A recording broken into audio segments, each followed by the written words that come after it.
Pihak PT Pertamina wilayah Aceh Barat telah mengatasi kebocoran pipa di sekitar depot Pertamina Pantai Calok, Desa Padang Serahid, Kecamatan Zohan, Pahlawan. Sekitar wilayah pesisir pantai yang diduga mengalami kebocoran pipa sudah disterilkan. Warga yang sebelumnya mengambil minyak diminta meninggalkan lokasi.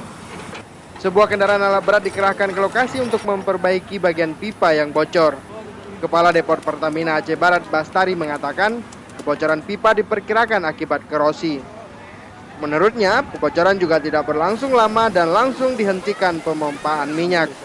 Akibat kebocoran ini diperkirakan ratusan liter minyak hilang. Kita cepat tahu, sekarang posisinya udah kita flushing air.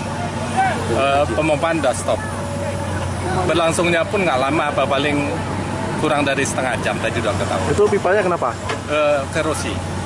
Karena kan pipa kita di pinggir pantai kan. Kerosi itu aja, lain-lain nggak ada. Memang sering terjadi ini, Pak? Tidak, ini baru pertama. Ini baru pertama.